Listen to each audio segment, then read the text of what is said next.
Good afternoon and welcome, and thank you so much for coming on this lovely afternoon. We have our typical St. Patrick's Day shiny spring day here in Boston. All the snow is gone, and what has Professor Byrne been drinking before to say things like that? So welcome to our, I think this is our 9th annual Frederick and Alice Labrecque Medical Lecture Series. We have the special opportunity this year to have not just a single lecture, but a panel. This is a panel that we've been long hoping and planning to hold on justice and access to health care, an issue that has been on many people's minds, has been debated in many different venues and in our government halls for many years, something of great importance to all of us. So we're looking forward to the insights of our panelists today. Before we begin the panel, a couple of very important acknowledgments. The first is that this lecture series is because of the beneficence of the Labrecque family in honor of their mother and father, or in some cases their grandmother and grandfather. Frederick D. Labrecque is an alumnus of Boston College who went on to receive his medical degree and work in obstetrics for, I think, 40 some odd years. And of course, his wife, who is his companion and supporter through all that. His children got together in honor of his service to the medical community and to the mothers and their children over these many years to dedicate this lecture series in the name of their mother and father. So I'd like to ask the members of the Labrecque family to stand and for us to thank them for their generosity to make this series possible.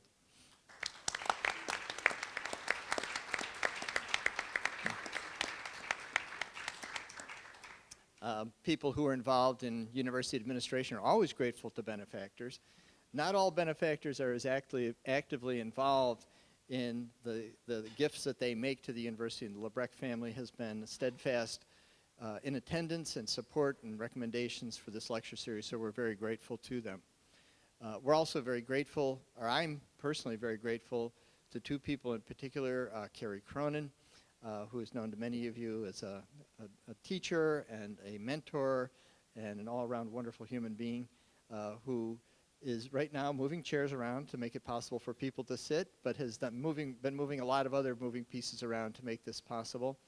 And also our assistant from the Lonergan Institute, Susan Legere, who's also been instrumental in publicity and organizing this lecture series. So I'm very grateful to them for the work that they've done. It makes the minimal role that I play very easy.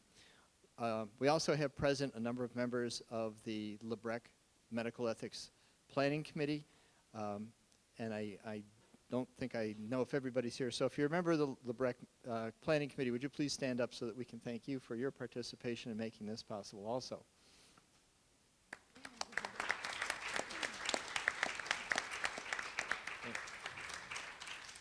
So thank you very much. I just get to be the person who, with the bell around his neck, who people put out in front with all these other people making it possible. So I'm going to introduce our panelists one by one so that their names and accomplishments don't get lost in the very beginning of this. And so our first panelist tonight is Dr. and Professor Charlene Galarneau. She's assistant professor in the Department of Women's and Gender Studies at Wellesley College. She earned a doctorate in religion from Harvard University with a concentration in religious social ethics and health policy, and a master's degree from the Ilf School of Theology in Denver. Professor Galarneau's scholarly pursuits were initially inspired by ethical questions raised in her early years of public health work in low-income rural communities in Colorado, in her work with statewide primary health care association, and by her tenure on the National Advisory Council on Migrant Health.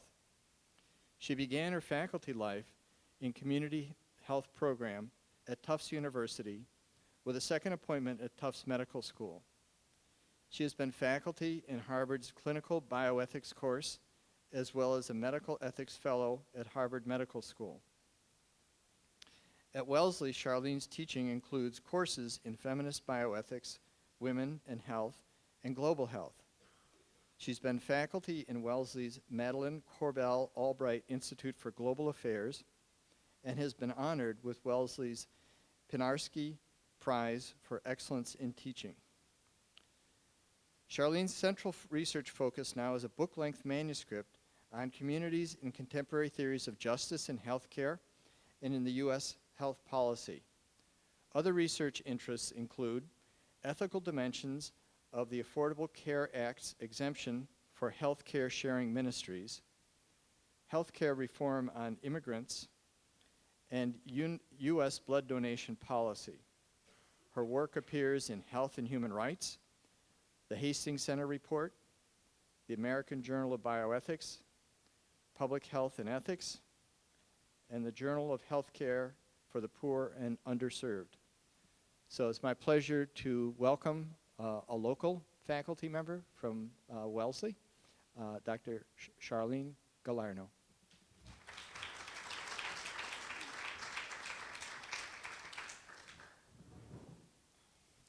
Thank you very much, Professor Byrne, for that. And thank you all. It's a real honor to be here. Can you hear me? All right, great. Thank you. Well, I wanted to learn something about Alice D. and Frederick C. Labrecque, namesakes of this symposium. And not only because I, too, am of French-Canadian heritage, and my father's name is Fred. My online sleuthing revealed much about Frederick and his Boston College connection, but unfortunately little about Alice. Frederick, as you said, was class of 1931, an arts and sciences cum laude graduate, and awarded magna cum laude with honors in ethics and psychology and natural theology. He became a physician and lived with Alice in Waterbury, Connecticut, as it turns out, the same town where my maternal grandmother spent most of her life. And for a time in the early 1950s, Frederick was president of the Connecticut Boston College Club, and in 1963, he campaigned for the college's 100th anniversary development program. I could go on. But just above that campaign note in the 1963 Alumni News sits a short and auspicious poem segment by Robert Frost. It says, "Don't join too many gangs, join few if any, join the United States and join the family, but not much in between unless a college." Frederick Labrecque certainly joined the Boston College gang, as did his family, and I thank you for your generosity in making us all able to be here with you today. Thank you again. Now, this Frost poem also alludes to what I want to say about justice in healthcare. Some of the gangs that we all belong to in between the United States and the family, for example, our local communities and our religious communities and our racial and ethnic communities, these groups are fundamental to health and healthcare as well. Health care is a relational good, and many of the caring relations that we experience in healthcare are in these subnational communities or social groups, and I'm just going to treat those terms equivalently here. So healthcare is a community good as well as an individual good and a national good.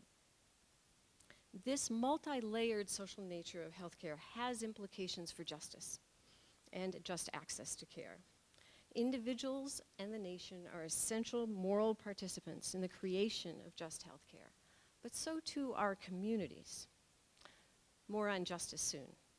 Let's now consider that healthcare is a community good in at least 4 interrelated ways. So first, communities are important sites of meaning making for health and healthcare.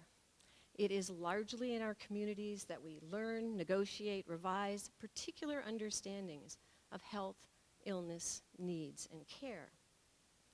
In the United States, the allopathic medical community with its biomedical model dominates much healthcare meaning making. Health is the absence of disease, and healthcare focuses on the treatment and cure of individual pathology or abnormality. But biomedicine is not the only important source of health meanings. cultural and religious communities, for example, the communities of the African diaspora in Metro Boston area, which has been mapped by the Boston Healing Landscape Project, the Roman Catholic Church, First Church of Christ Scientists, and indigenous communities all hold dear notions of the person, family, health, disease, and healing. Notions that both embrace and distinguish themselves from biomedicine to varying degrees. Multiple meanings often exist within a given community, and meanings created in one community often influence the ideas of another. Less formally organized groups, such as women, through, for example, the women's health movement, have shaped understandings about, for example, the medicalization of childbirth, the prevalence of sexual violence, and reproductive health needs. Similarly, disabilities communities have affected thinking about disability outside those communities, arguing that disability is not simply a biological given, but also socially created, right, due to a lack of access and accommodation. It's largely in these many and diverse sorts of communities that health and healthcare take on meaning and value for us. That's the first. Second, healthcare is a community good in that health is in large measure the product of physical and social macro environments, but at the local community level. The Back Bay and Dorchester, only several miles apart, are very different physical and social places. And different places have different levels of, for example, air quality, income, gun violence, and racism that contribute to better or worse health of those communities. The research on inequalities in health status by community, that is, by local, class, and racial groupings, is weighty and undeniable. Members of low-income communities and/or communities of color, not always, but often, experience poorer health relative to middle and upper income communities and/or white communities. Third, much healthcare happens in community-based institutions, despite the morphing of healthcare from what was once a thoroughly local endeavor into complex national and global healthcare financing and delivery systems. Most people, most of the time, experience the caring relations of healthcare within their local institutions, within their proximate clinics, hospitals, and hospices. That is, if they have access, financial and other. Access to health care, like health status, varies significantly, and the differences run largely along lines of race and class. Finally, healthcare is a community good because communities benefit from it beyond the obvious care of its sick and injured members. At their best, healthcare institutions also develop local leadership and thus build community governance. They train healthcare practitioners and promote the health of the entire community, not just of patients. So healthcare is a community good. And each of us are members of multiple communities with different, sometimes conflicting, sometimes congruent health meanings and values. Importantly, we are members of communities with varying levels of privilege and power in healthcare. And it is both as community members and as members of the nation state that we live our lives, healthy or not, and are deemed deserving of care or not. At stake in this recognition that healthcare is a community good is how we think about justice in healthcare. The meanings that we give to healthcare shape how we think it should be justly distributed, and thus who gets access to it. If we think healthcare is purely a commodity, then the marketplace might be the appropriate distributive mechanism where access is governed by ability to pay. As philosopher Michael Walzer put it in his theory of complex equality, we are, all of us, culture-producing creatures. We make and inhabit meaningful worlds. Since there's no way to rank and order these worlds with regard to their understanding of social goods, we do justice to actual men and women by respecting their particular creations. And they claim justice and resist tyranny by insisting on the meanings of social goods among themselves. Now, Walzer assumes the meaningful worlds that deserve respect and justice are at the national level, but I argue that communities also deserve respect for for their particular creations. That is, for their understandings of health and healthcare. Respecting community understandings is an expression of respect for persons. Respect being an apt moral response to human dignity and moral worth of persons. Now, the grounding, justification, and scope of respect for persons are widely debated topics among theologians and philosophers. So for now, I'm just going to say that communities and community members are owed respect for their health understandings. Translated into health policy terms, justice requires a political context in which multiple and diverse communities can argue for their meanings of healthcare and can engage one another in deciding what healthcare services are offered and to whom. The principle of social justice, as articulated by Catholic moral theologians, feminist philosophers, and others, calls us to attend not only to the distributive justice concerns, who gets what care and who pays for it, not only those, but also to the deeper social justice concerns of who decides who gets what care and how do they decide it. Social justice requires that we create and organize societal institutions that enable all to participate in determining and meeting healthcare needs. Thus, just access to healthcare requires access to participation in decision-making regarding healthcare. Now, feminist Catholic moral theologian Margaret Farley offers us some sustenance for this journey. We can risk considering seriously the meaning the other gives to the world, building communities of support that have openness to the other at the center of their strength, surrendering our tendencies to omniscience without surrendering to despair, and learning the particular content of just and fitting care.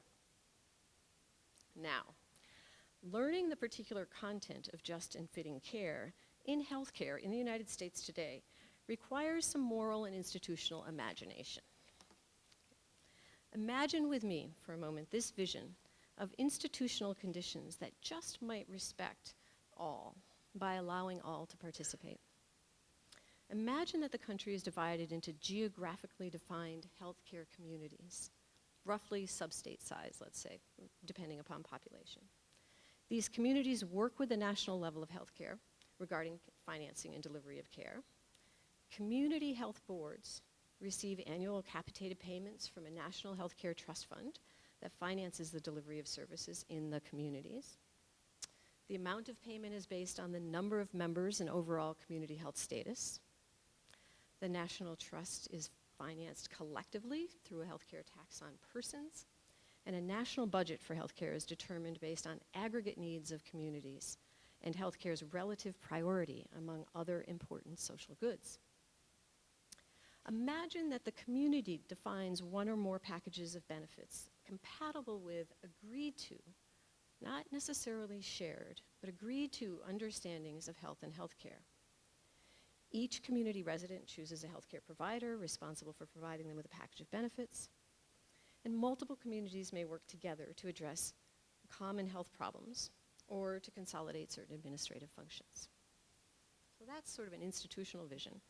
And I would say several standards of justice guide that vision. And I wanted to speak about one of the sort of principles of justice there I call community justice, and 3 criteria. So in an effort to organize healthcare such that it respects human dignity and worth, community justice employs 3 criteria at the community level that all communities must abide. So the first is inclusive geographic communities. Each geographically defined healthcare community is inclusive of all persons in its sub-communities, so within that place. All community members, defined by their embodied presence, not by their legal citizenship status, have access to care. Now, the paradigmatic community for community justice is geographic for several reasons. The membership of geographic communities is more clearly defined than most other communities. Despite residential segregation, geographic communities are somewhat heterogeneous groupings comprised of multiple and diverse sub-communities. and because, as mentioned before, of the importance of place to health status and health care. For these reasons, geographic communities can be the most inclusive and thus the most potentially just communities for healthcare. The second criterion of justice in community justice is that communities must abide by care for whole persons, sick and well. Biomedicine remains tenaciously focused on the biological and increasingly on the genomic person, often neglecting our more social, cultural, and relational aspects. Nonetheless, health care is fundamentally a relational good. It's an expression of human interdependence and attempting to restore a person's wholeness and integrity. Holistic care means, 1, attending to sick persons as whole persons, not as diseases. And 2, having caregivers and facilities capable of responding to whole persons.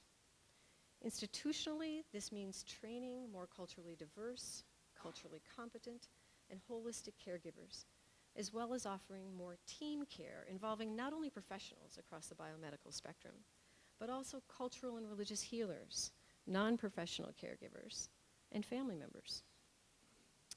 Care for whole persons also means attending to whole, healthy persons, which means working outside of the usual practitioner-patient encounter. For example, integrating with local public health efforts. Now, we really can't know what justice and access to healthcare looks like without having the third criterion of community justice in place, and that is participation as effective voice. Sub-communities within a geographic community must have the opportunity to advocate for their understandings of health and healthcare, to participate in deciding what services are offered in the community healthcare plans, and in creating the institutions and conditions necessary for whole person care. To have effective voice means not only speaking, but also being heard. It means being taken seriously and being treated as authoritative. Now, the institutional structures needed for effective voice in healthcare are a significant challenge, as many persons have relatively little voice in healthcare decision-making beyond grievance, and some have relatively little trust that their ideas are or will be seriously considered. Now, one strategy might be to establish elected community health governing boards where diverse subcommunities are represented through designated seats on the board. Another might be more inclusive forms of democratic deliberation. But some new institutional means of participation will need to be created to promote the effective voices of all. Now, inclusive geographic communities, holistic care, and effective voice are not simply the fruits of wishful thinking, but rather they exist to greater or lesser degrees in certain current health policies and programs. Community health centers, for example, serve all persons in underserved, geographically defined communities.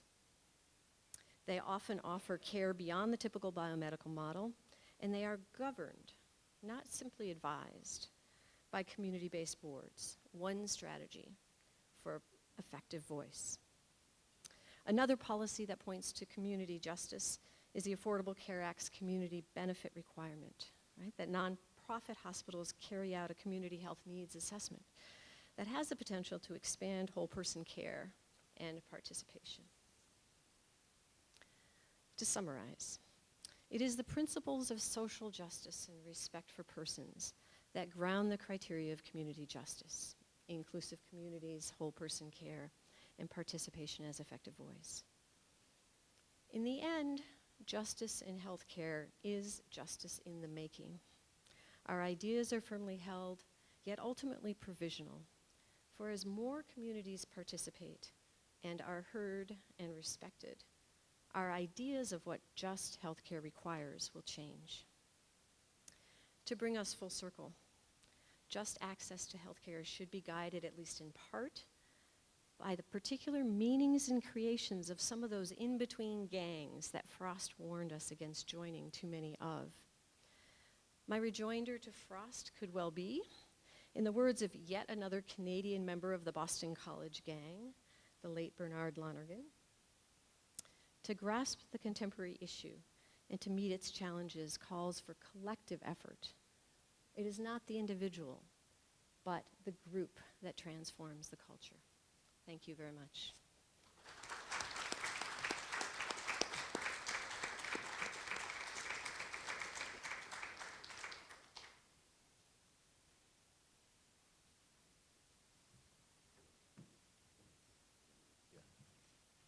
Thank you very much, Charlene. Paul, do you know how to bring your PowerPoint up? Okay. Okay. So our next panelist is Dr. Paul Weithman, who is the Glynn Family Honors Collegiate Professor in the Department of Philosophy and at Notre Dame, the University of Notre Dame, recent champion of the Atlantic Coast Conference basketball tournament. Professor Weithman has been a member of the faculty at Notre Dame since 1991. He also received his bachelor's degree from Notre Dame and earned his master's and doctorate in philosophy from Harvard University. So there's a little bit of Cambridge going on this panel here.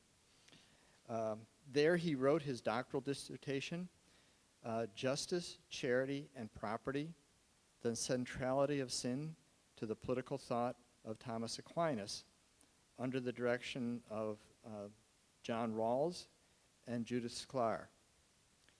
He works primarily in political philosophy, but has also worked in moral philosophy, religious ethics, medieval political theory, and the philosophy of education. He was chair of the philosophy department at Notre Dame between 2001 and 2007. He's published nearly 75 scholarly articles, edited 4 volumes of essays on justice, religion, and liberalism, and has authored 2 books in his own right, Religion and the Obligations of Citizenship from the Cambridge University Press, which was awarded the North American Society for Social Philosophy Book Award, and then more recently, Why Political Liberalism, on John Rawls' Political Turn, which was awarded the David and Elaine Spitz Prize for the best book on liberal and democratic theory in 2011.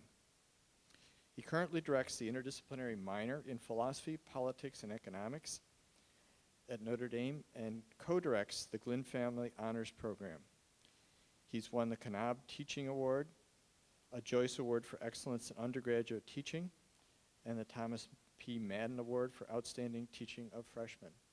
So a person who's dedicated not only to scholarship, but to teaching, and especially teaching our students at the entry level in the university. It's my pleasure to welcome Paul Weithman.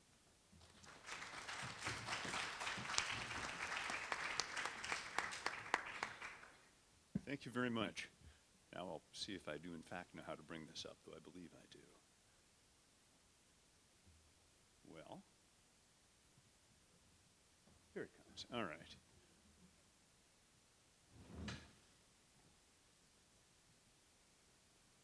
Well, I'd like to second Charlene's expression of gratitude to the Labrecque family. I'm aware that anything I say would just be a faint echo of her lovely pain to the people from whom the occasion is named. So I will not go on at length. Also, my life did not intersect theirs nearly as many points as hers did. But I'd like to thank the family very much for making this possible, and the organizers of this occasion, too, for inviting me and for hosting me so well. Well, our theme today is justice in access to health care. And we are asked, or the theme of the lecture is intended to focus on medical ethics from the perspective of the Roman Catholic Church. So I'll start with the theme and then move on to the perspective.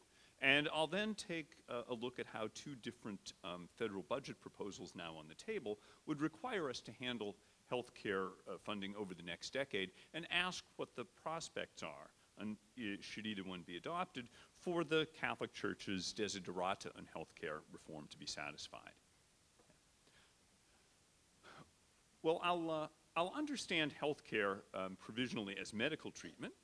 More specifically, I'll take it to consist in the services of trained medical professionals in the provision of preventive, diagnostic, chronic, acute, rehabilitative, convalescent, and pharmaceutical care, palliative treatment, which is in some ill-defined way oriented toward health.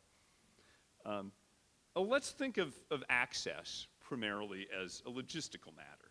Somebody has access to a package of medical treatments only if it's possible for her to avail herself of it without having to surmount undue logistical obstacles. This entails some arbitrariness in deciding what undue obstacles are, but let's let that go for now. I only have 20 minutes. Finally, it's sometimes said that access requires the absence not just of undue logistical obstacles, but also of excessive financial burdens, so that someone who can procure medical treatment or a package of medical treatment only at ruinous cost lacks access. By contrast, I'd say she lacks access to an affordable bundle of health care or to an affordable package of medical treatments. As with access, so with affordability, there's some arbitrariness in pinning it down. And there are a couple of ways one might try to do it. I think one good way is by measuring opportunity cost. We determine whether medical treatment is affordable to someone by asking what the most expensive thing is that she would have to give up to procure it.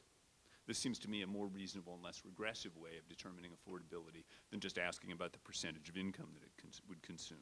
So someone for whom the only cost of a medical procedure is foregone investment income can afford the procedure more easily than someone who has to give up food or shelter in order to get it.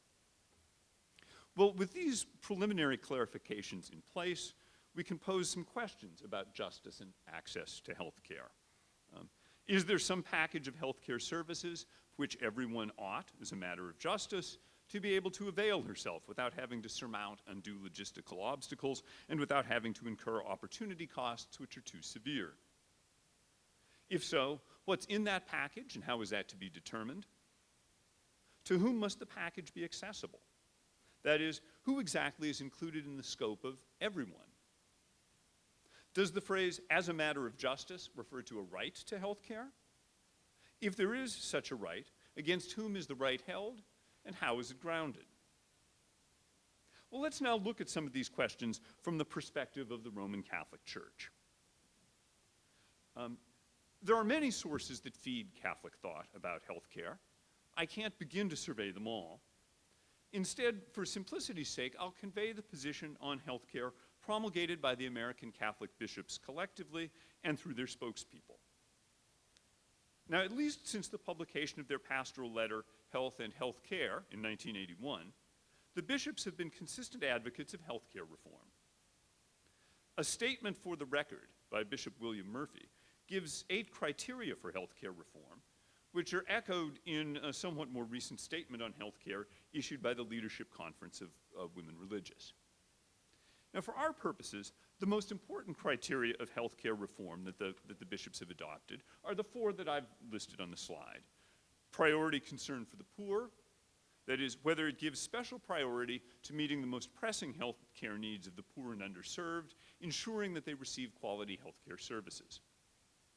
Second, access for all, whether it provides ready access to quality, comprehensive, and affordable health care for every person living in the United States. Comprehensive benefits, whether it provides comprehensive benefits sufficient to maintain and promote good health, to provide preventive care, to treat disease, injury, and disability appropriately, and to care for persons who are chronically ill or dying. Fourth, equitable financing, whether it assures society's obligations to finance universal access to comprehensive health care in an equitable fashion based on ability to pay, and whether proposed cost-sharing arrangements are designed to avoid creating barriers to effective care for the poor and vulnerable. Now, these are very ambitious standards. Everyone in the United States is to have easy and affordable access to a package of benefits sufficient to maintain and promote good health. The intended force of the phrase, every person living in the United States, is to assert that immigrants, whether legal or illegal, should have access to the package of medical services sufficient to maintain their health. But taken literally, it also implies that everyone, however infirm, debilitated, or handicapped, should have access to such a package. Now, depending upon how the bishops define maintain, promote, good health appropriately, this could drain an enormous amount of financial resources. As far as I know, the bishops don't say what should be in the package of medical services to which everybody should have access, nor do they provide any means for answering the question. These are big lacunae that eventually have to be filled in. But instead of trying to fill them in, I want to look at the nature of the moral demand for health care, at what kind of claim the bishops think the American people have to a healthcare system that satisfies these criteria. Bishop Murphy's answer is that the principles are rooted in our belief that decent health care is not a privilege, but a basic human right. That belief, in turn, is rooted still more deeply in Pacem in Terris, where the right to medical care is listed along with the rights to food, clothing, shelter, and bodily integrity. So there is now, within the Catholic tradition, a 5-decade-long set of statements describing health care, now explicitly described as accessible, affordable health care, as a basic human right. Now, to say that everybody has a right to a package of medical services, let alone to say that everybody has a basic human right to it, is to make a very strong assertion. If the right to accessible health care is a claim right, then there must be some agent from whom it can be claimed. An agent who or which can be called to account by someone who lacks access.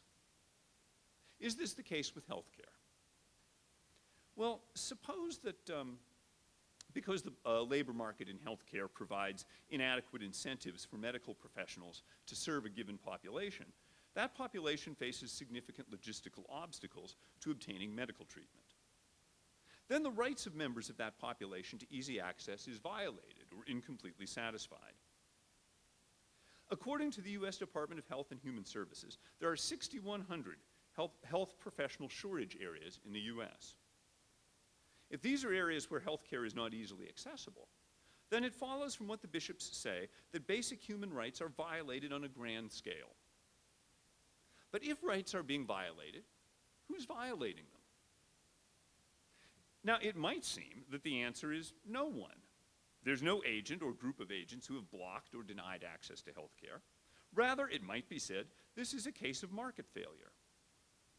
But suppose we think, as I am inclined to, that one of the jobs of government is to intervene to remedy market failure that has morally serious consequences. As government should be, so I think anyway, the employer of last resort, in this case it should be the incentivizer of last resort, offering whatever incentives are necessary to make health care easily accessible throughout the U.S. But we can still ask about the force or the nature of the should. Even if we think government should intervene, is it the case that government should do so because there is, as the bishops say, a right to easily accessible health care of which the government is the guarantor? The same question can be asked when we turn from accessibility to affordability. If health care is unaffordable without adequate insurance, and there is a population to whom affordable insurance is not available through the insurance market, then if the bishops are right, the members of that population are suffering a rights violation. Now, this might again be dismissed as a market failure for which no one is responsible. But again, if we think that government should intervene to remedy serious market failure, then we may think, as I do, that government should serve as the provider, insurer, or subsidizer of last resort. But again, even if we think that the government should do this, do we think it because there is, as the bishops say, a right to affordable health care, a right of which the government is the guarantor? And what's the argument that there is such a right? How does the argument go? Well, as we might expect, the bishops claim that the right stems from human dignity. I am not, as a number of contemporary philosophers and ethicists are, I'm not dismissive of dignity, but I don't think that dignity is ethically fundamental. I'm skeptical that I am, however, skeptical that any of the usual ways of cashing it out can get us what the bishops want, which is a right to health care for all, including those of greatly and permanently diminished capacities. So I don't think, however, that this means we need to give up on the should. An alternative would be to drop talk of a right to health care and say that a society which fails to provide accessible and affordable health care to everyone, or one in which there are great inequalities in access to affordable health care, is seriously morally defective. And indeed, you might say, it ought to be ashamed of itself. On the assumption that those claims can be sustained, then I think we have to acknowledge that even if ours is not a society in which basic human rights are pervasively violated, ours is a society that has such severe moral defects. To see that, let's look at a couple of sites which show facts on the ground, some post-passage Obamacare. So, one place we want to look, and here's where the technology may defeat me. One place we might want to look is at the provision of health care by state. For example, let's look at health insurance of low-income children, that is, people 0 to 18 living in the U.S. who are under 200% of the federal poverty level. Many of them are insured but heavily dependent upon, as we can see, Medicaid. In fact, 65% of the children in this category are dependent upon Medicaid. The figures by state vary widely. 65% in D.C., 47% in Hawaii, 34% in Texas, 57% in Vermont. Heavy dependence on Medicaid, such as it is, among children who live below 200% of the poverty line. But, as I'm sure we know, the health insurance coverage of the total population is really quite sobering. Across the United States, this says as of 2013, 13% of the American population was uninsured. Since I read in the paper just this morning that the Obama administration says since Obamacare went into effect, 16 million people have signed up and taken advantage of it. I do not know how many uninsured that leaves as of 2015. These are figures from 2013, but as I said, they're quite sobering, and the dependence on Medicaid, particularly by poor children, is noteworthy, and we'll come back to that. Okay? But another quite sobering fact about healthcare that underlines something Charlene said about differences among communities is infant mortality by race in the United States. Okay? This table shows infant mortality by race among racial minorities in the United States, comparing figures for 2000 to 2005 and 2009.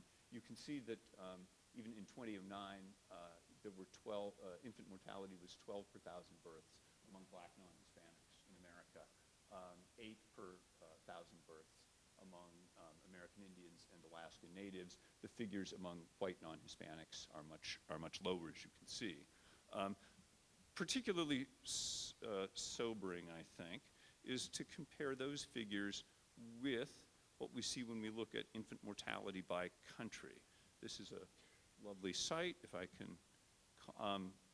So recall that the infant mortality rate among black non-Hispanics in 2009 was between 12 and 14 per 1,000 births. That puts us a bit better than Colombia, which is 16 per 1,000 births. A bit worse, if I can, worse than Costa Rica, which is 9.2. A bit worse than Panama, which is 11, a bit over 11. In Europe, I think we are better, I believe, only than Bulgaria and Albania. Or that is, the infant mortality rate among African Americans is better than that of Bulgaria and Albania, but worse than the overall infant mortality rate in every other country in Europe. Sobering statistics, I think. Oops. Well, I could get to where we were. Okay, this is not, of course, a full picture of the healthcare system, but I do find it understandable that the bishops would be deeply troubled by these and other statistics showing lack of healthcare coverage in some segments of the American population and inequalities of access. In the lead up to the 2012 presidential election, as you might recall, the American Catholic bishops were quite famously critical of the so-called Ryan budget put forward by Paul Ryan, the vice presidential candidate on the Republican side, claiming that it failed a basic moral test by failing to provide adequately for the poor. Paul Ryan pushed back, just as famously. I thought it would be interesting and informative to conclude by looking briefly at the Obama and Republican budgets, just to the Obama and Republican budgets to get some idea of what they pretend for the future of health care should either be adopted. I'll say in a moment that neither one of them has a chance of being adopted, but for quite different reasons. But first, a bit of background. In this country, of course, we rely on government-funded insurance and welfare programs to cover health care for many people, not only under the Affordable Care Act, but also under Medicare and Medicaid. Neither of the budgets that I mentioned has a chance of being adopted, of passing either house. President Obama sent a budget just about a month ago to the House for consideration. I think it got a day of hearing and didn't make it out of committee. Ryan's budget passed a few times when the Democrats held the Senate. According to the most recent news reports, it's though up for consideration, and in fact up for a vote today. I checked the New York Times website a little while ago, and the vote had not come through. It's going to run into heavy headwinds because it cuts defense spending far too much. So it may not pass either. But still, they're really quite interesting to look at. Budgets are interesting to study generally. I'll take a moment to show you some of the tables where the real business gets done. And where we can draw some really interesting comparisons. I think the most interesting comparisons are the long-term ones, what the budgets project for spending 10 years out, because, of course, there's tremendous pressure to balance budgets. Everybody knows that that's not going to happen immediately, but people promise, or at least some people promise, that the budget can be balanced in the medium run, which is about 10 years out, so budgets project out that far. First, just a quick word of terminology. As you'll see, federal budgets distinguish defense from non-defense spending, naturally enough. Within each category, there's an important distinction between mandatory and non-mandatory or discretionary spending. Mandatory spending does not mean that the Congress will all be hanged or shot if they don't fund what's under mandatory spending. Nothing is mandatory in that sense. Rather, mandatory spending is an automatic part of each year's budget, and so it doesn't have to be reappropriated every year with all the political struggles that entails. It can, however, be repealed by act of Congress, but unless that happens, it'll roll over from year to year, as Social Security and Medicare do.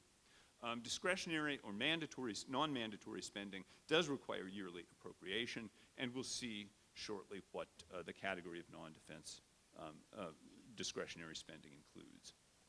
But let's start with the summary table from. I'm not going to march through every bit of this, believe me. But once you get used to looking at these things, they're really quite interesting. The year, I said we want to look some years out. The year that we want to attend to, because it's the last year that the Ryan budget projects out, is 2024. And I just want to draw your attention to a couple of figures, which we'll come back to. 2024, the Obama budget has non-defense discretionary spending at $608 billion. Okay. Medicaid in 2024 is $534 billion, and other mandatory programs are $969 billion in 2024. That's a lot of money, obviously. But we'll compare that and then talk about how much money it really is. Compare that with the table in the Ryan budget, where in 2024, 381 billion, or I'm sorry, 403 billion is allocated for Medicaid. Zero, you will notice, for the president's health care law. That gets a separate, it gets a separate entry in the Republican budget, though not in the Democratic one. Other mandatory programs, 300 and, I didn't think I'd have a laugh line in this talk. But I forgot I was coming to Elizabeth Warren's constituents. Other mandatory, 384 billion. Okay, and we'll look at another Ryan table that provides more information in just a moment. So just 3 quick points by way of comparison. The Ryan budget projects, as I said, $403 billion in Medicare spending in 2024 versus Obama's $534 billion, a 25% cut in Medicaid. The Ryan budget does that on the ground that Medicaid needs reform. Here's what the Ryan budget says. The recently enacted health care law adds even more liabilities to an already unsustainable program. The Congressional Budget Office estimates that the new law will increase federal Medicaid spending by $792 billion over a 10-year period. This is due to the millions of new beneficiaries that the law drives into the program. I thought that what happened was that more people were entitled to the program, more who wouldn't have health care otherwise. Describing the extension of an entitlement program as driving people into it seems to me somewhat infelicitous. In fact, the CBO estimates that in 2024, 13 million new enrollees will be added to the Medicaid program as a result of the Affordable Care Act. The Ryan budget also promises to transform Medicaid into a block grant program for the states, Given what we saw earlier about just how many people are dependent on Medicaid, including the large percentage of children living in poverty or just above it who are dependent on it, these cuts are really quite significant. It's hard to avoid the conclusion that they'll move us away from satisfying the bishop's criteria rather than toward doing so.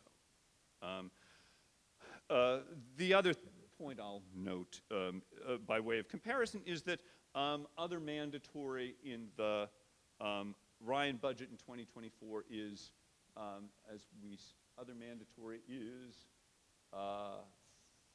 $384 billion in 2024 in the Ryan budget versus $959 billion in the Obama budget.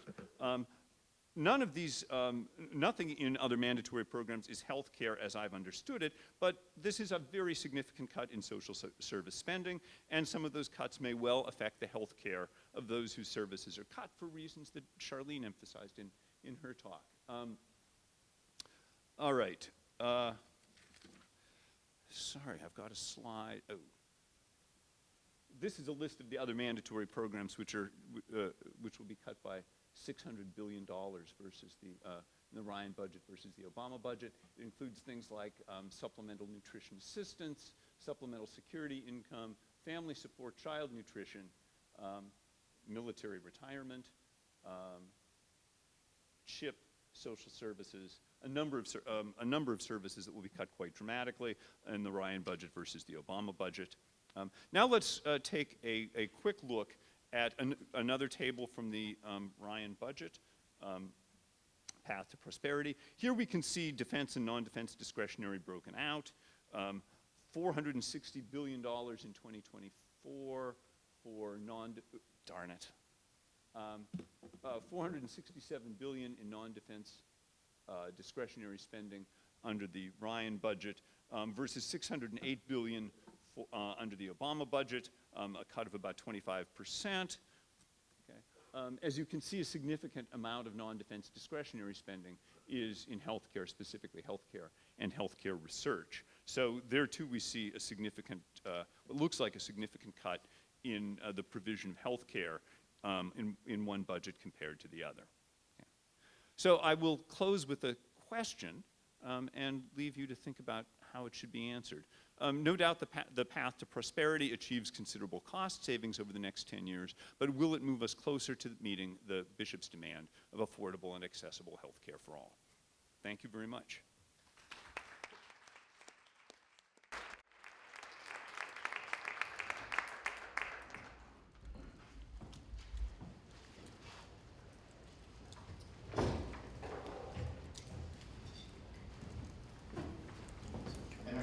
Final panelist today is James Corbett. This being St. Patrick's Day, I feel I have to make a disclaimer.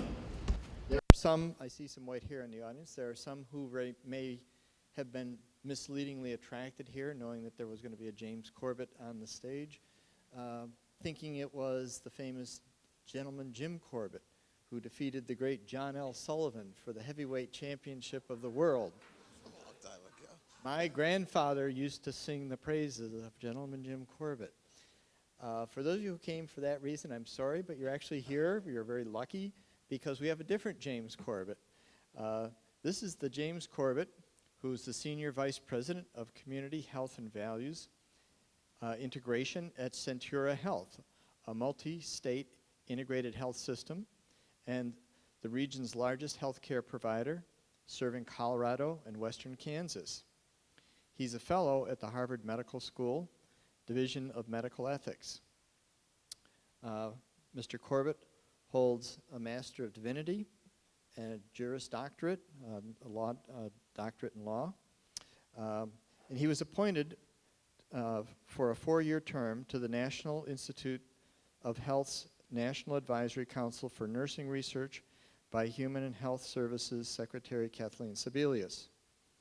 Over the course of his career, he has worked in 4 different health systems, providing strategic and operational leadership for community health, behavioral health, ethics, spiritual care, diversity, mission, and global health. His expertise helps support healthcare reform in Massachusetts. In these roles, he's established innovative programs such as the Community Health Advocates and Behavioral Health Navigators to improve healthcare outcomes and reduce healthcare costs. He has lectured at Harvard, we have more Harvard connections here, clinical bioethics courses, and at the University of New England and Maine Schools of Law, and has published in numerous books and journals. Mr. Corbett received his bachelor's in international relations from Syracuse University, a Juris Doctor from St. John's University, and a Master of Divinity from Duke University. So it's my pleasure to welcome James Corbett.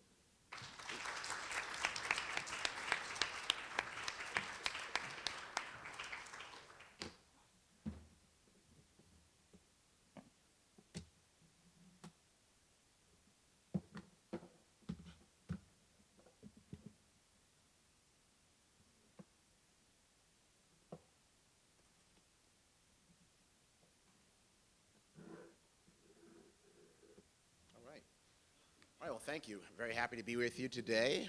A little bit of a different pace. I talk a little fast, so just raise your hand to stop me if you will.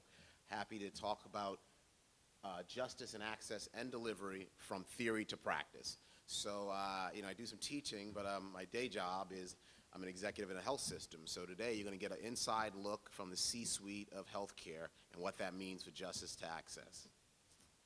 With that, we're going to touch upon 3 themes today. Modern healthcare. I'm arguing that healthcare is being redefined due to the ACA, payment reform, and other emerging models of care. I'm going to talk about this changing notion of population health, from the traditional notion of population health to what insurance companies and hospitals are driving as a notion of population health. And then we'll end with some emerging ethical issues. Really, I'll weave that throughout the talk. So with that, a little bit about Centura Health, where I work currently. We have 15 hospitals across Colorado and western Kansas, 10 affiliate hospitals. We do some Flight for Life Colorado. A lot of folks who are, trying to take on these big mountains, we send our helicopters in to pick them up. In fact, on the way here, I guess somebody took a spring break dive and, hobbling back with crutches from visiting Colorado.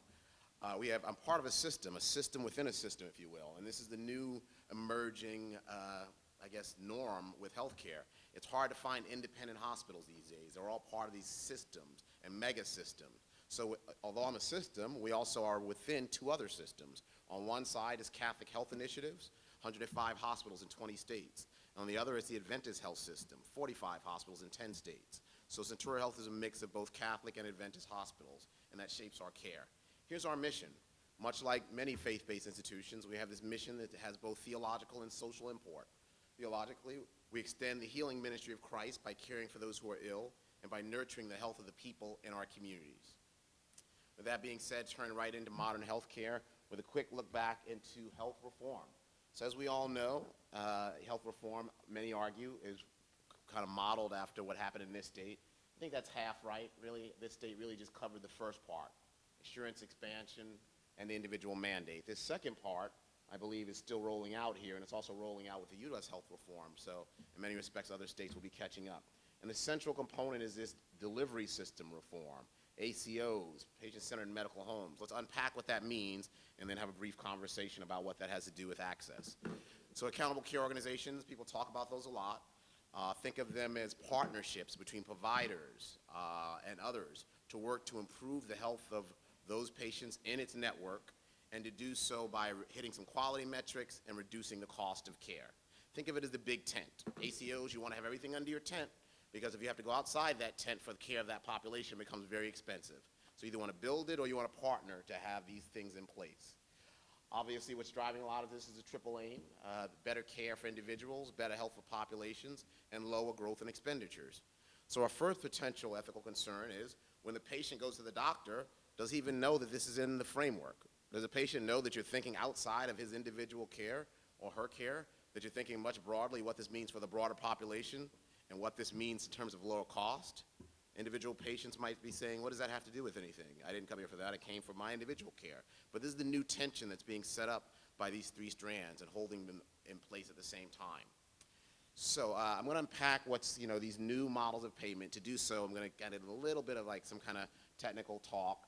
So right here on the left is the current fee-for-service rate, right? We hear this as the churning of procedures, why you need procedures, this fee-for-service rate. And you're getting paid on a DRG case rate. So hospitals and health systems know what they're going to get paid for that procedure, and they know if they're going to profit by having a certain number of procedures. You could see how that potentially would lead to the incentivizing care.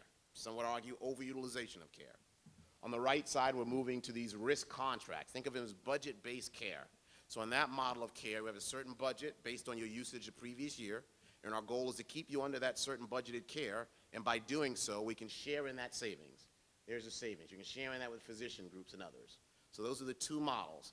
And the key here is they're not one or the other. It's called what we're calling in healthcare structured schizophrenia, where both the fee-for-service side, as the CFOs like to say, heads in beds, it is a business, and on the right, the risk budget side. That budget-based care and risk contracting is some risk, and I'll talk about what that risk means.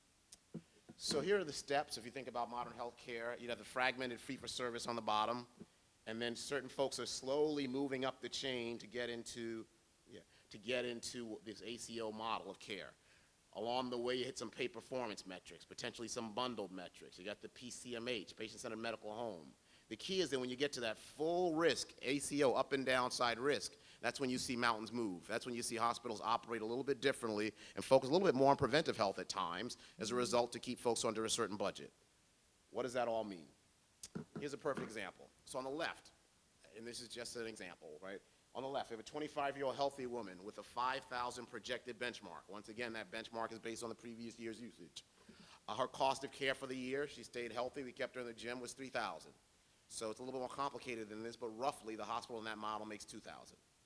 On the right, you've got a 48-year-old chronic obese patient with chronic disease. His projected benchmark was $7,000 based on last year's spend, but his actual cost of care was $10,000. So in that model, the ACO loses $3,000. At its basic core, it's a little more complicated than that. That's what we're talking about, the move to budget-based care from simple fee-for-service. Now, just to highlight the scale of that and why you're seeing so many mergers and acquisitions in healthcare is that because 38,000 beneficiaries, and that's the term used for those in your network, and if you look at a rough benchmark of $1,000 a month, particularly on the Medicare side, that's not a big spend because a lot of the cost, as we know, is spent to the last 6 years of life. I want to highlight the estimated global budget with simply 38,000 beneficiaries. It's 456, lots of zeros there, right? I want to highlight that this is why, a 10% miss on that budget could bankrupt a hospital, right? This is why these smaller hospitals are now merging, and this is why you're seeing so much mergers and acquisitions, because we're seeing this new move to budget-based care, and you've got to have some risk tolerance and some deep pockets in order to play this game. So you're seeing all types of interesting partnerships between insurance companies and others as we move down this path. So what are some of the challenges with this model? Well, some argue that you can stint on care. Think about it. If you want to keep somebody under a certain budget, you say, hey, you don't need certain procedures, you keep under a certain budget. The theoretical check against that is quality metrics. You can't just stint on care. We'll be back in the 90s. You actually have to hit some quality metrics. So theoretically, those are the one check in place.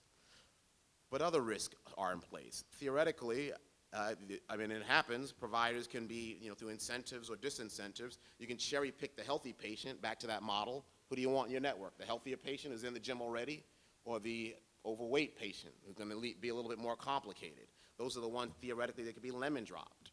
And again, it's always very complicated because there's actuarials and statisticians that we now hire to study this. Sometimes you can do well on the obese patient because the cost of care the previous year was so high you can keep under that budget.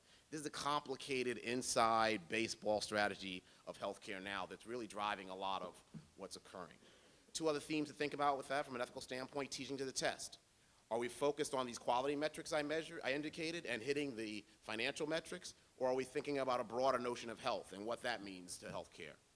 Gaming the system. Are we doing it in this, I call it whack-a-mole, and I argue that health systems have been doing this a long time. CMS comes with one guideline, let's call it readmissions, right? You have to get folks out of the hospital at a certain time. What's happening? You push them out too early, and then we have avoidable readmissions. So CMS is now coming up with another regulation to prevent that. So you're sensing a theme here, right? But there are also some opportunities. There's definitely some risk, and I'm highlighting some risk, but there's some opportunities. I believe this new ACO model, this budget-based care, has finally an opportunity to address disparities. How so?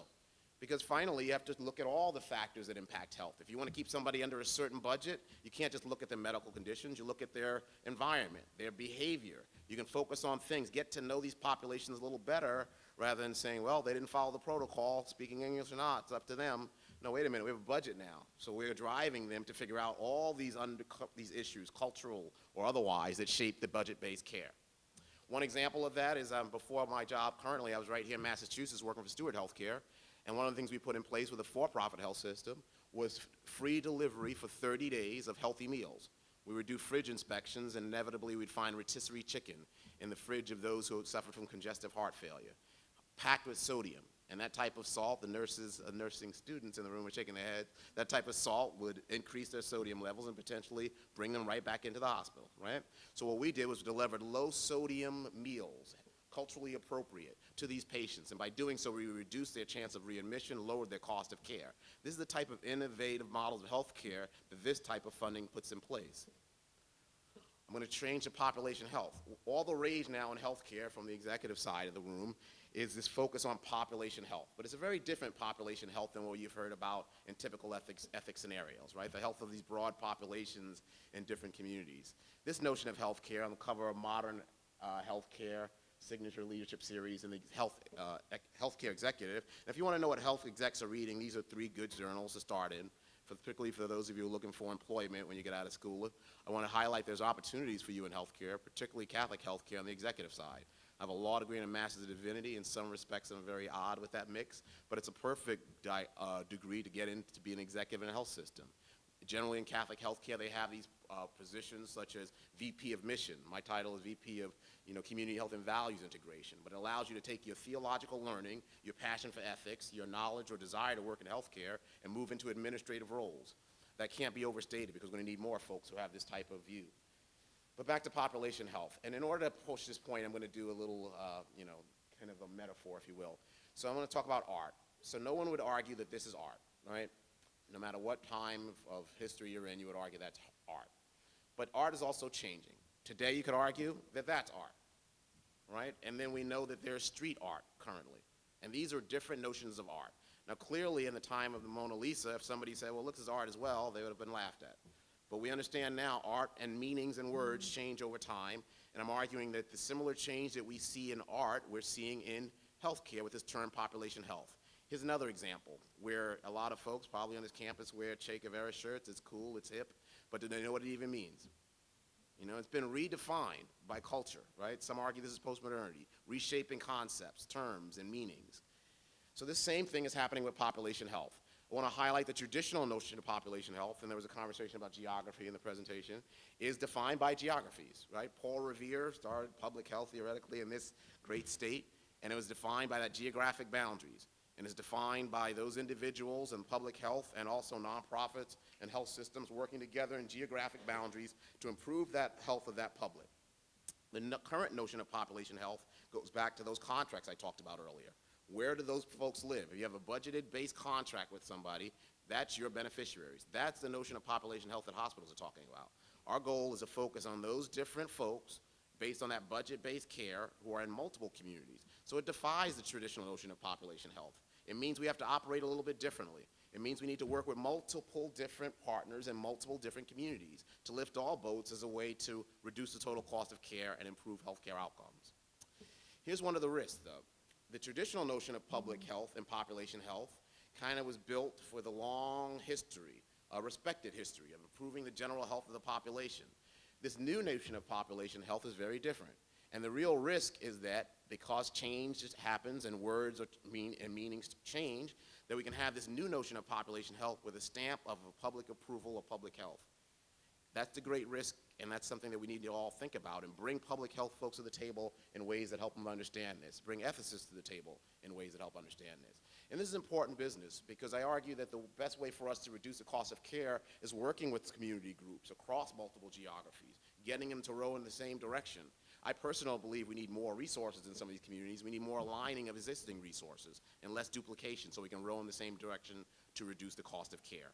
Why is that so important?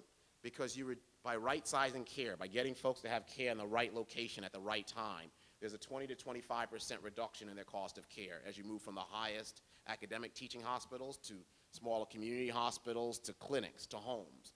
So in this new model of care, it's very important for us to think about putting folks in the right location by working collectively. I'm going to close with a few slides on ethics. And this is a different understanding of ethics, if you will, maybe the structure, if you will. I mean, what's the ethics of C-suite? What's the ethics of executive compensation? What's the ethics of operations? What's happening in place behind the golden wall, if you will, in deciding what's happening? So from a for-profits perspective, and the for-profits get a lot of flack, and they deserve it, but there's only one social responsibility for business: to use its resources and engage in activities designed to increase its profits without deception or fraud. I think we can all argue that makes sense in widgets, but with human bodies at stake, does it make the same amount of sense? That's what we're talking about when we're talking about for-profit healthcare.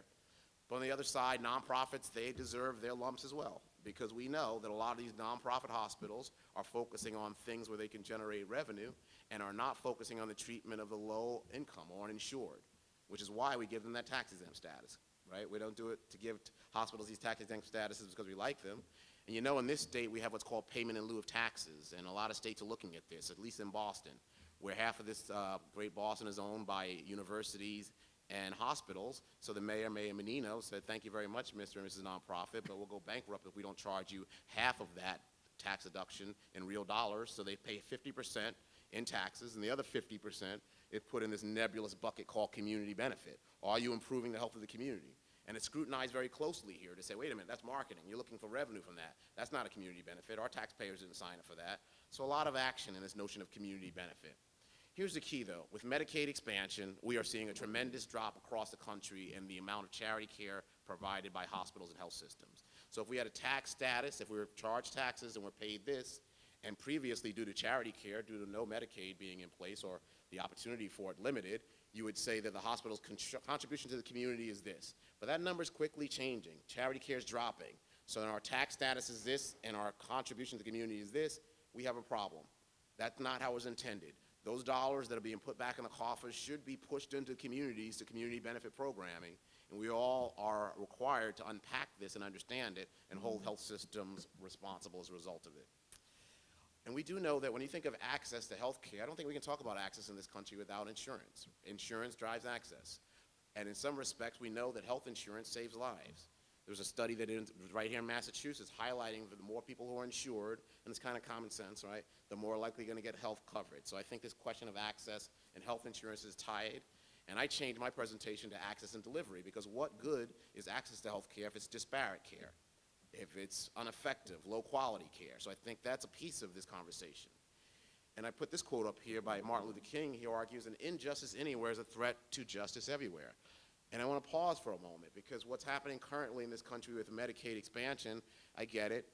It's a budget issue. There's financial benefits. But I want to highlight some historical connections here. In the 60s, we went through this same dance, where the Medicaid and Medicare Expansion Act was tied to the Civil Rights Bill, meaning that if you wanted some of this federal dollars from CMS, you had to see African Americans in hospitals. And I can tell you the same dance happened, where hospitals, a lot of them in the South, said, no thanks, we don't want the money. When they saw how much money that was, they said, okay, we'll take the money. And they opened up their doors to African Americans eventually.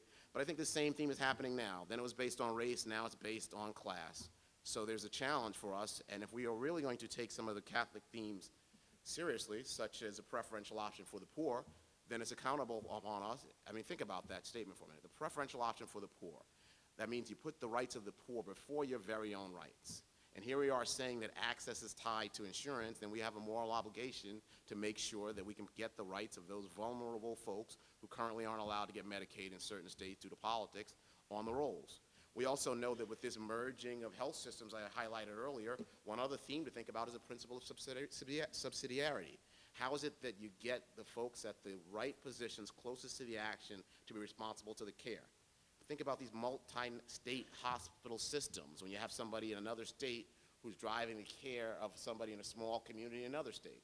That's got to be inspired by subsidiarity, or we're in trouble. I can tell you that. Lastly, I just want to highlight that the vulnerable patients, there are very vulnerable patients who are on this, who are signing up for Medicaid. So it requires us at health systems to operate differently. If they have less than basic literacy skills, then it requires a different level of care. You can't give them a slip and say to them, come to an appointment if they can't read. So I think one of the things we're doing is using community health workers and others to try to break down some of that gap in care. There are some things that should hold us accountable as executives. One is from the American College of Health Executives. It highlights that the fundamental objectives of healthcare management profession is to maintain and enhance the overall quality of life, dignity, and well-being of every individual needing healthcare service, and to create a more equitable, accessible, effective, and efficient healthcare system. But I can tell you, when you have high-salaried execs in the room, they're not always thinking about that quote. They're probably thinking a little bit more about bonuses. So again, I think it's up to us to hold us all accountable. This quote is one that I think is of particular import. When values are strong, rules are unnecessary. When values are weak, rules are insufficient. I can tell you as someone with a law degree, it's very hard for the law to keep up. So we're going to need people of goodwill in positions to ensure that does occur. And I just want to close with a few slides. So here are some slides from my health system in Colorado. And the nuns and sisters came into these frontier towns driving, ensuring access when none was in place. And they had hospitals, they came in chariots in some cases. And those hospitals look very different today, as you can see. But I argue that the themes that inspired those hospitals were informed by Catholic social teaching, notions of justice and access. And though the buildings look different today, they might look more glossy, they might be more kind of modern. I think that historical living tradition needs to be pulled out and held up as a model as we move forward in healthcare today. Thank you for your time.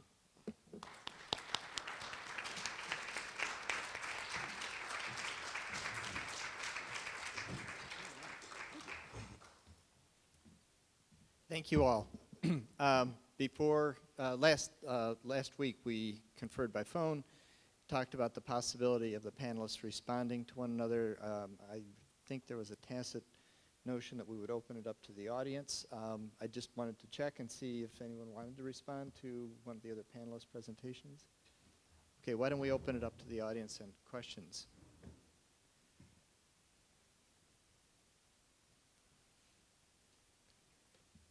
Chris? Can you stand up, please? Why don't I bring the microphone?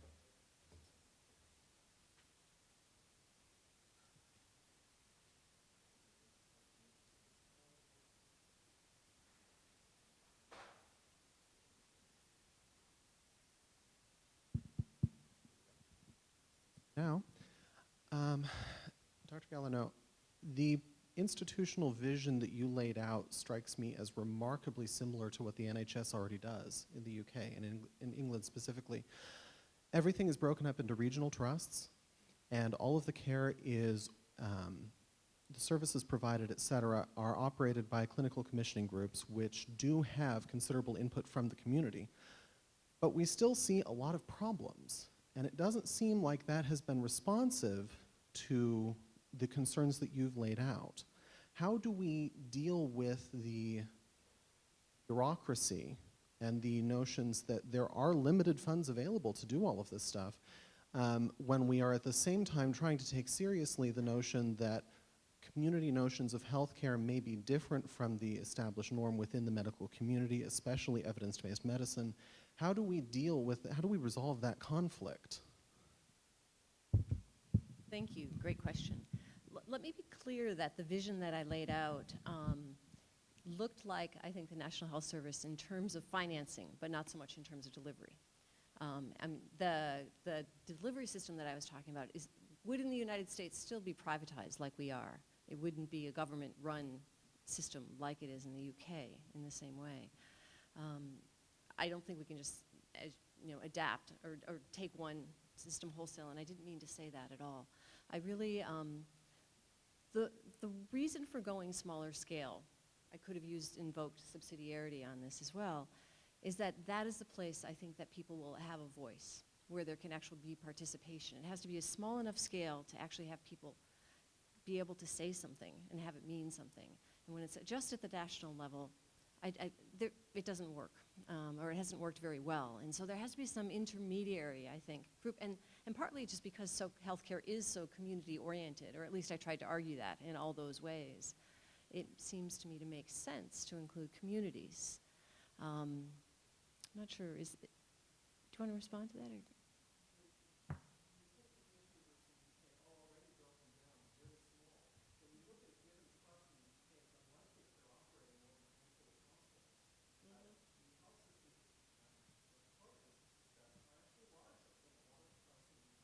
Right.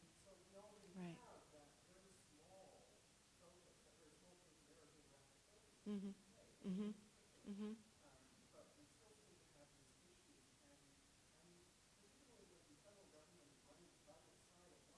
Mhm.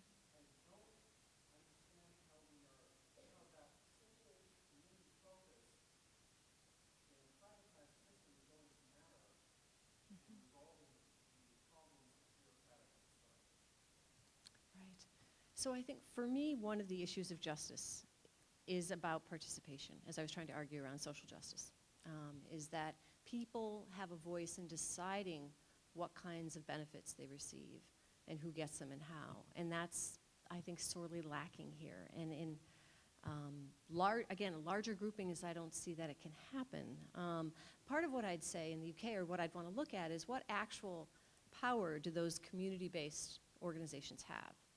You know, in terms of deciding what the benefit package, and are there more than one benefit package available to people in each of those communities, or is it just a single package, largely nationally determined but delivered on the community level?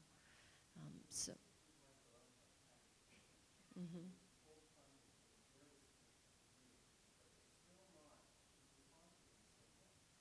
Mm-hmm. Do you have an idea of why that is?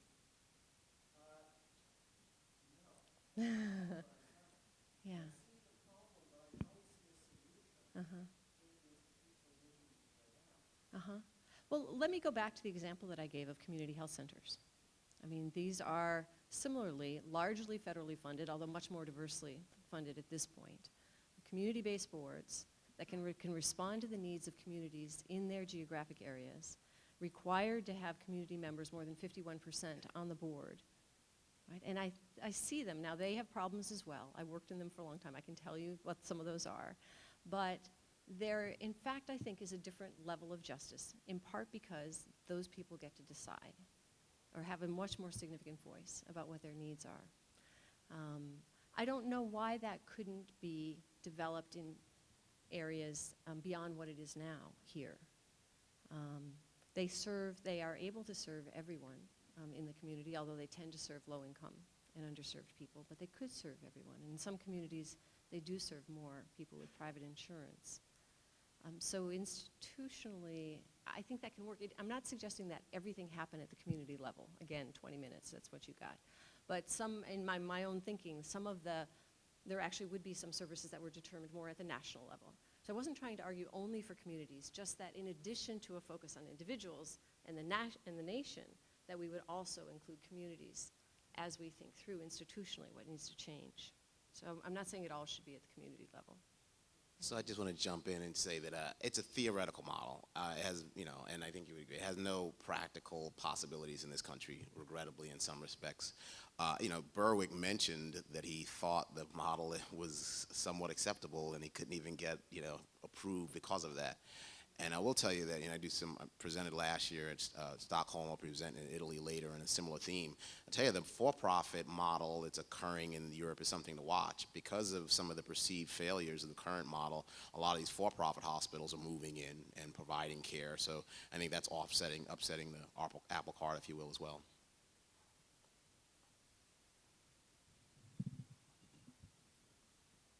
How much uninsured and poor care are they providing in the for-profit hospitals in Europe?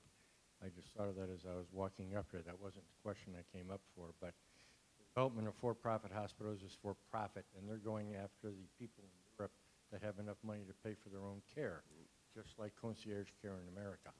There's lots of concierge care in Florida and Arizona and places like that. Absolutely.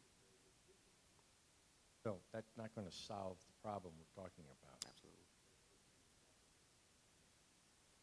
Absolutely. The question I had for you, and I've never seen a study like this, and I'd be very interested in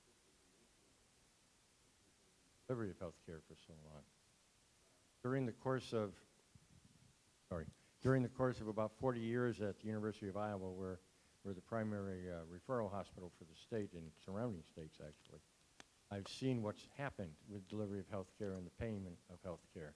We are the only not-for-profit hospital in the state. So we get all of care, and frequently the referral note says, patient and her mother were advised to go to the University of Iowa because they have no money or because they don't have insurance, and now they're on our doorstep. So we take care of them. That's part of our job, and we're happy to do that. But we have to operate. We have to survive. And all of our hospitals, as opposed to when I was growing up, when they were run by the sisters you nicely showed, and the doctors who helped found the hospitals, the Mayos, et cetera, people like that, are now run by your colleagues from Harvard out of the medical school. Not out of the medical school, but out of the business school. And they are run as businesses for profit, whether they are not-for-profit or for-profit. They wring every dollar they can, and they save every penny they can.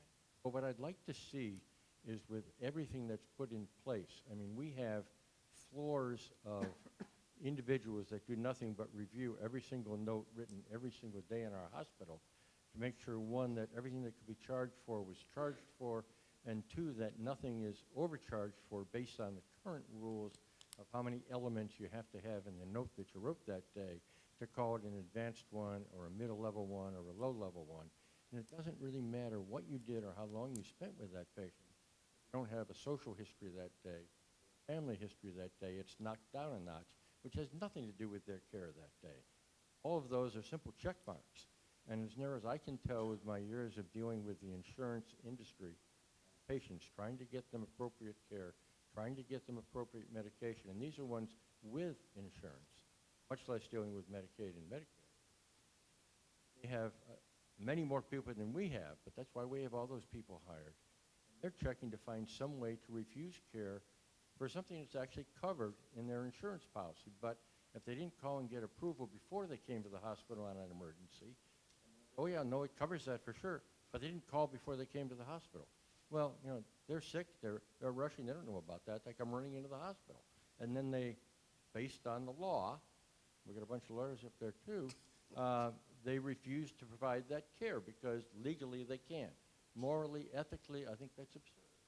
And to expect the insurance industry to solve the problem in this country, I think we have somebody that is smoking something that they're not supposed to be doing.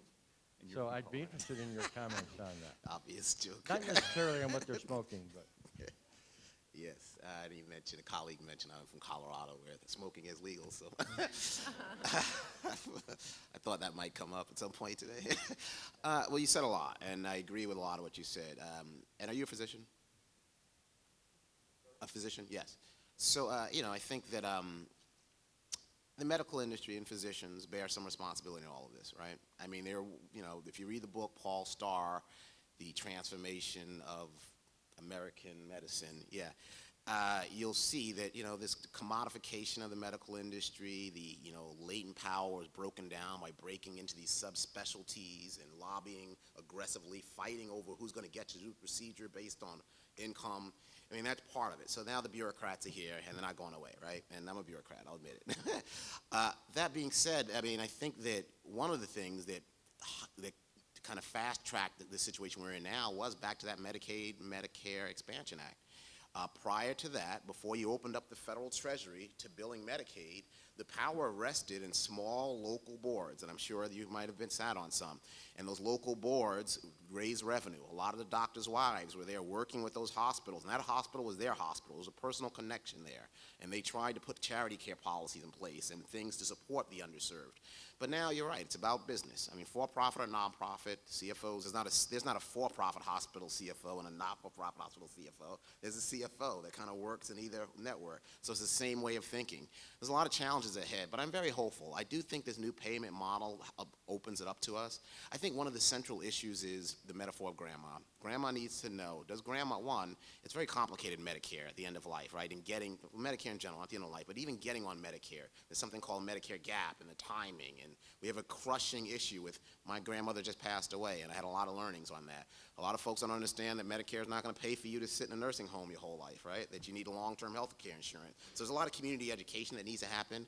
But I think the central question that we face now is just transparency. Not the normal notion of transparency, what does an aspirin cost and all that. That's important as well. But transparency so that people can be equipped to know how hospitals are profiting or not profiting on them. So the example of grandma. Grandma, do you need a hip surgery? You know, medically, it can go both ways. In the fee-for-service model, folks are going to, they'll be incentivized to say, hey, grandma, you need that hip surgery because, you know, we're going to make $10,000 on that procedure and do well. In the budget-based model, there's a possibility that that same woman, and I've seen it happen, might say, well, grandma, the evidence is on the fence. You might not need that care, and we want to keep you under a certain budget, right?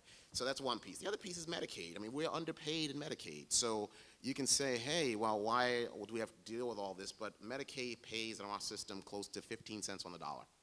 So if we're going to put folks in and expand coverage into an underpaid format, then we have a problem. It's a structural issue that we have a problem with. So you can't blame the hospitals, because hospitals, so you know, lose money when they build primary care practices. They're making money on that, right? It's a money-losing proposition of primary care purchase. So JAMA article from years ago. So if you have that primary care practice and then you load it up with Medicaid, the only win on that primary care practice is the downstream revenue. You're not going to make money on the Medicaid, but you want that doctor to refer them to the hospital. So if you load up that practice with Medicaid and then you get that downstream revenue of 10 cents on the dollar, you have a real problem. So, I mean, it's not, so it's a complicated, layered issue, but I agree with a lot of what you said. It's just where we are, and I'm pragmatic. You know, I think we've got to deal with what we have and focus to make it better, and do so with a lot of transparency and a lot of educated consumers.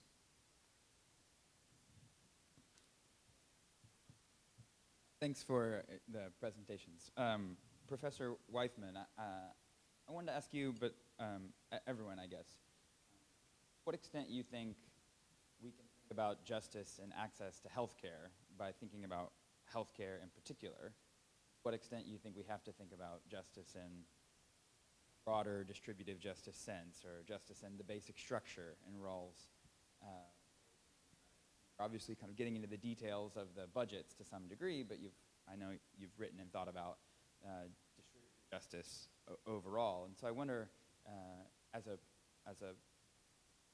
question of political philosophy, but also just a kind of practical question, to what extent you think, or any of you think, more helpful to just focus in on healthcare issues, and at what point do you need to step back and think about broader issues of equality, inequality, access, as we think about it? I think you're absolutely right that it's important to look at the questions about justice in healthcare in the context of much broader questions about, and more encompassing questions about distributive justice more generally, in part because so many factors affect human health. And the level of resources that you have at your command, the level of education that you've got at your command, those and many other things affect how healthy you're likely to be. And so I think there's great artificiality in carving out justice in healthcare from larger issues of justice. It's easy to do. I mean, I don't think that it's not worthwhile, but I do think you're quite right to remind us that the larger context is extremely important. Absolutely, I would second that. I mean, when you actually look at human health and you look at the important, very important part of healthcare, but in contributing to health, it's smaller than most of us think. And we have a disproportionate, I think, set of our resources. If our real goal is health, we put incredible amount of resources into the healthcare piece of that. But looking at income inequality, looking at all sorts of gender relations, racial relations in the country, those are really important. And going to do something to make a difference in people's health, if that's our end game.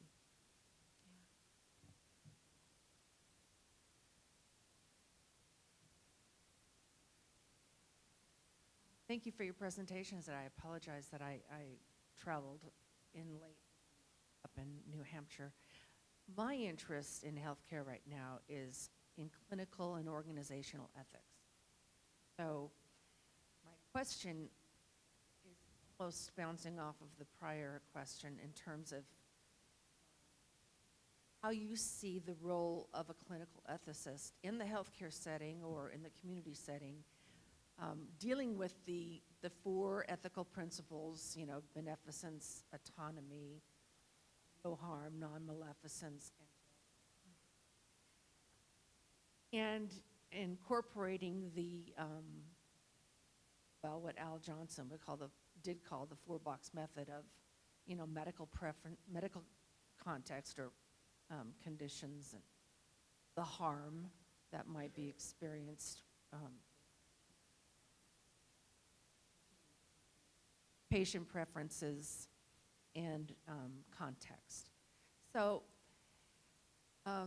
just a couple of, whatever your thoughts might be on the role of a clinical ethicist of some benefit to the institution in terms of dollars and cents, but also in terms of human dignity. I'll jump right in because I think it's a great question, and I think that the traditional space in healthcare for ethicists is the ethics committee, right? So a classic case, you know, Jehovah's Witness with a child comes in for something as simple as a tonsil removed, and whether or not if the patient bleeds out, the classic case is whether or not you provide service against the parent's will, right? The short answer is you potentially can. You know, the classic case says something to the effect that if you want to martyr yourself, it does not follow that you have that opportunity to martyr, you know, a child, something to that effect. So the reason I'm bringing that up is that the ethics committees, to me, are missing a lot of the action. With this changing space in healthcare, you got to get upstream. We need ethicists to address some of the issues mentioned earlier by the physician. We need ethicists who understand health finance really well, the stuff I put in place. We need understanding of the operational ethics. What's the ethics of the C-suite, executive compensation, and on and on.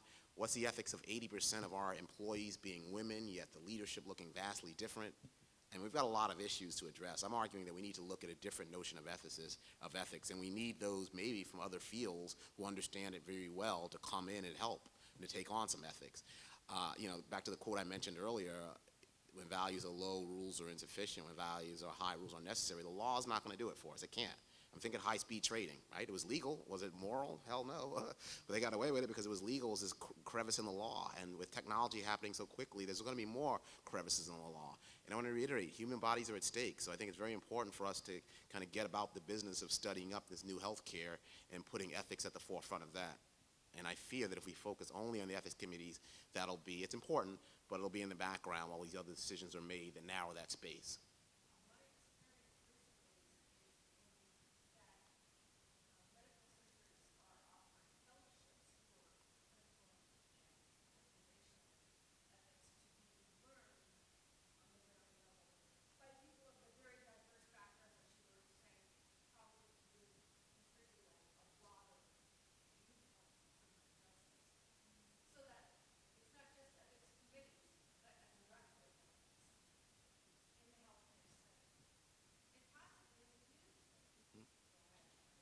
Yeah, we have a lot of ethicists in the system, particularly in Catholic healthcare. They hire a lot of ethicists as part of their role. So there's opportunities in healthcare. Again, I'm just arguing that it's not as much as they need to be or could be given these changes I mentioned earlier. Absolutely not, I think is the answer. I just have a question, which I guess both of you might be well-positioned to answer, or maybe people in the audience well-positioned to answer, and that is the extent to which clinical medical ethicists can be effective in advocating for patients. Case by case, patient by patient, because I was really struck James, when you said that we need to be more transparent and people need to be better educated. I think that's right, absolutely right. But what struck me is that we're often expecting them to be educated or to learn at the moment in their lives when they're most vulnerable. They don't try to learn about long-term care and how it's to be paid for, or knee replacements and whether they're needed, until the time comes when they have to make a decision. And that's the worst time at which to start learning something. Those are the times, perhaps, when clinical medical ethicists can advocate for patients and inform for them, and inform them. When there's temptation to undertreat, maybe a medical ethicist, a clinical medical ethicist, can step in that case and say, no, the patient needs this treatment, and we've got to do it, and can perhaps shame the system into providing it. Another case that I was thinking of that draws on my own experience, as these others don't, is when there's a temptation to overtreat, which I've seen in end-of-life cases, and the kind of overtreatment that, at least in my experience, is sometimes proposed is absolutely grotesque. And what you need is somebody to say to the doctor, look, cowboy, we're not doing this. I don't know whether there's room for that or not, but it seems to me there should be. Is that another Colorado reference, cowboy? Charlene, then I've got a- I think that also raises another issue, and it's the ethics of ethics committees and clinical ethicists, and this has been one that's been grappled with some, which is what is the position of a clinical ethicist or an organizational ethicist going to be when they are hired by the very institution, or they are working side by side with those clinicians? And what kind of critical edge or lens are they able and willing to bring to some of the issues? And so that's one I know some people, and having spent half a dozen years on an ethics committee here in a Boston Medical Center, I can, not the Boston Medical Center, but a Boston Medical Center, I can certainly suggest that that's something worth talking about. And just to add to that, yeah, I mean, we call it like CLM, right? A career-limiting move when folks are going down paths that are, ethically challenging. I also argue that ethics committees are generally advisory committees. So it's an ethics advisory committee. So you can advise, but you have no decision-making authority. You get to advise, and you get your opinion, and they get to accept it or not. So can I just jump in there?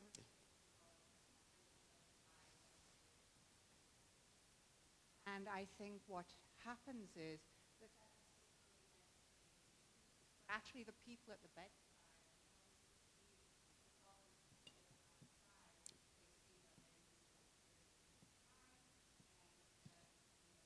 that comes from Paul. So actually you question, I mean, you answered what I was going to say originally. And also the fact that money isn't really developing more at the bedside for answering the questions of clinicians who might.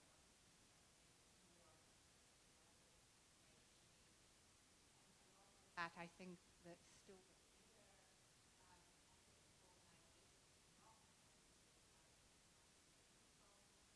and they could be a Also, I mean, let me just add to that, ethicists, modern medical ethics started in institutions, philosophy departments, right? So they had to learn medicine as they moved into the medical fields. There more learnings need to happen now. The journey hasn't ended, and I think that there's a certain kind of, we all focus on what we're good at, and I feel like we're not moving rapidly enough into areas where emerging ethical issues are coming into play. So. We have time for just one more question, and I'm sure there's other people who have, some people will have an opportunity to talk with the panelists later on, but just one more question. Thank you. I have a question for Dr. Corbett. So I'm wondering if you could tell us a couple of things about mechanisms in place for preventing cherry picking and lemon dropping and just gaming the system in general. If there are any legal, mechanisms that have been installed, or if it's a matter of voluntary compliance, as they call it in euphemisms. Yeah, so that's a really complicated question. Let me unpack it somewhat and tell you why it is. So the way, with Medicare at least, the way that beneficiaries, those folks who are in your budgets, are assigned is based on where they get the majority of their care. So generally that's a primary care doctor, but it could be a cardiologist. So you're just automatically assigned. The issue, so you're not really cherry picking, wildly saying I want that person or that person.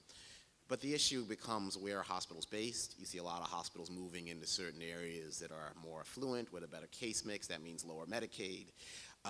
You also see that these contracts change year to year. So one of the challenges is that if you have certain people in your population, do you want them in there the next year? Are there things that can be done to incentivize them out? I mean, one thing that's not in place that could be a check against that is maybe a longer than a 1-year term, right? Maybe it's a 3 or 4 year term. And that would obviously inspire a bigger investment. Here's the key. If I have somebody for a year and they have a whole host of issues, how far am I going to invest in their care, recognizing they might not be in my net worth the next year, right? And so it's a lot to unpack. There are some things in place. We do have these quality metrics, and they change oftentimes. But here's the thing: when you look at the quality metrics, CMS, I put up the MSSP quality metrics, Medicare Shared Savings Program. But there were 66 metrics when Berwick first came out with that. 66 quality metrics. After the lobbyists got through with it, there were only 33. Right? And we all have an opportunity to go on those CMS regulations when they come out, proposed regulations, and appeal and write about it. How many of us do? We don't know about that. We don't even know it exists. But the lobbyists know. That's where their bread and butter is. So that's why they're up there helping to reshape the rules, change the playbook in ways that probably not be in the best interests of the society at large. So lots to be done. I want to thank our panelists for stimulating us to think about these things. There's a lot of work to be done ahead by all of us in different walks of life. So thank you very much.